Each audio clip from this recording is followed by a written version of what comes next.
Hello and welcome to Dan Explains. I'm Dan. If you were born before the 1980s, your first thought is probably, no, where in the Bible do you find Easter eggs? Well, that's true. Today, I'm not talking about colorful Easter bunny eggs. The type of Easter egg I'm talking about today is a concept from movies, video games, and even books. Oftentimes, a writer will put an item in their story that, to most, seems like something random. Even if it does look out of place, they don't understand what it's really supposed to be. But to a few who understand the context, usually from another story, or sometimes even from real life events, will know why the reference is there when they see it, or read about it in the story. Did God put anything like that in the Bible? I think he did. Let me explain why.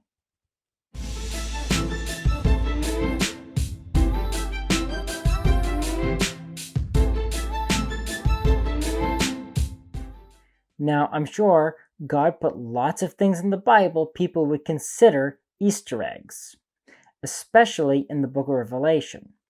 But there's so much symbolism in there, people can attach just about any modern meaning to many of the things described in there. Today, I'm talking about a particular event in the Gospel of Mark. One of the ailments that Jesus is asked to cure the most in the Gospels is blindness. One in particular in the Gospel of Mark is out of place. Jesus heals a blind man near Bethsaida in Mark 8:22-26. It's short, so I'll read the passage. And they came to Bethsaida, and some people brought to him a blind man, and begged him to touch him. And he took the blind man by the hand, and led him out of the village. And when he had spit on his eyes, and laid his hands upon him, he asked him, "Do you see anything?"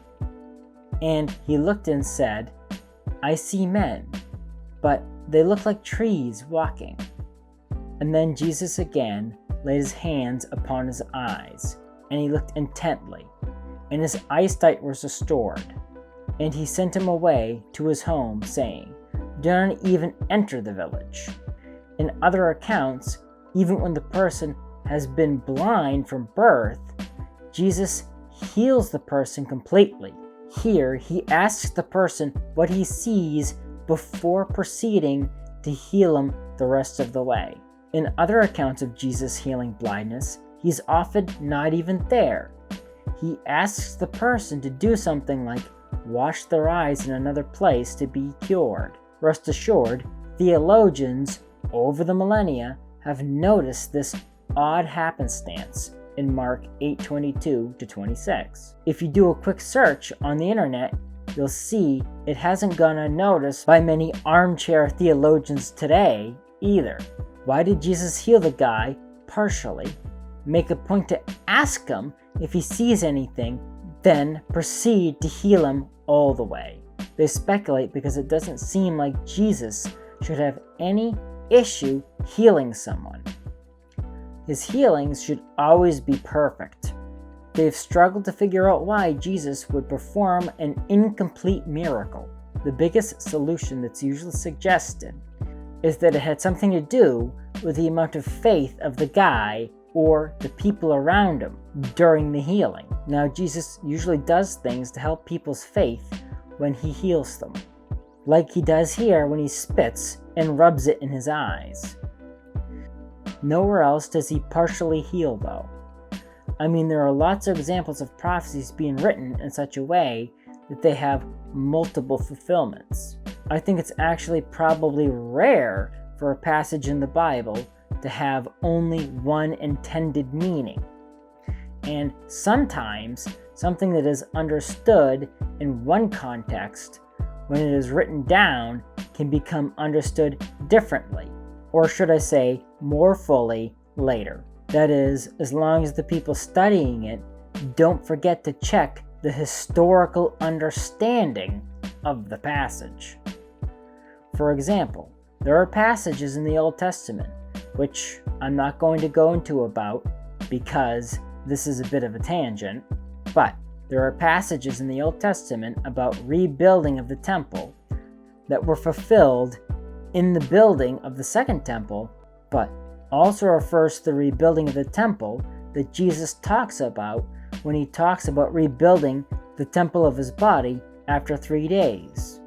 Then some people today think those same passages refer to a modern rebuilding of a third Jewish temple, especially since the Jewish state in Israel, which was dead for 1800 years, was restored a better part of a century ago.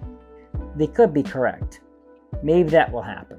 So, I think one of the reasons the healing found in Mark 8:22-26 was put there was an Easter egg, not just for theologians, but for modern scientists. Because that partial healing displays an effect that has only been described by science in the last century or so. Prior to some modern scientific efforts, blindness, especially from birth, was only cured through miracles. However, there are some kinds of blindness that modern science can fix. The issue with curing blindness is pointed out in a thought experiment called the Mulleneux Problem, postulated by William Mulleneux, an Irish philosopher in the 17th century. Yes, that long ago. He wondered if someone who had been blind from birth would, if they had their sight restored, instantly be able to identify those shapes solely by sight. Well, I guess Mr. Mulleneux was too much a scientist than a theologian.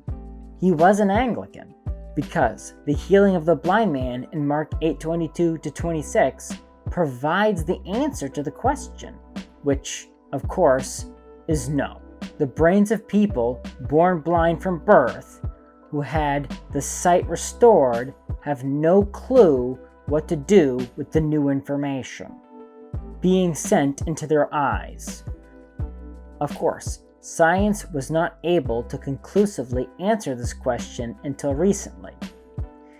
There's been a few sporadic instances of people getting their eyesight restored in the last couple hundred years, but a proper scientific study had not been completed until 2010, which was done by Professor Pawan Sinha at MIT. His answer, well, as it should be easy to guess, it agrees with Mark 8:22-26 in the Bible. I'll put a link to his work in the description. So, that's one of the reasons Jesus healed the blind man at Bethsaida that way. Not only does the story break from the usual, where Jesus just straight up heals the guy right there and then, instead of making him go somewhere to wash or do something else. He makes a point to pause and ask him what he sees, knowing that the healing was incomplete. It was like Jesus was trolling modern scientists from 2,000 years ago in the past. I wonder why. I mean, think about how much actually has to happen when Jesus heals a blind person from birth. Not only does he have to fix their vision, he also has to rewire their brains for vision, because up to that point, it was wired mostly to rely on sound and touch, and then also implant image memory in their brain so they would know what they're actually looking at. Given the modern examples of this, the people do eventually get used to seeing and are able to figure out what things are, but it takes a while, and they are never at 100% at someone who could see the whole time is at. So, what's the answer to why Jesus healed the man that way?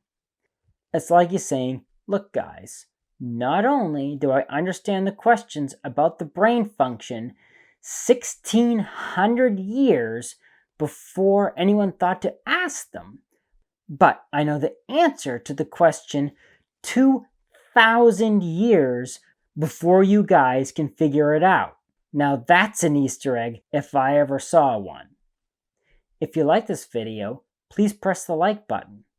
Subscribe to my channel and ding the bell to get notified when I post new videos. Also, please support me on Patreon, link in the description. The more people support me, the more time I can dedicate to making videos like this one. So, until next time, have a great week.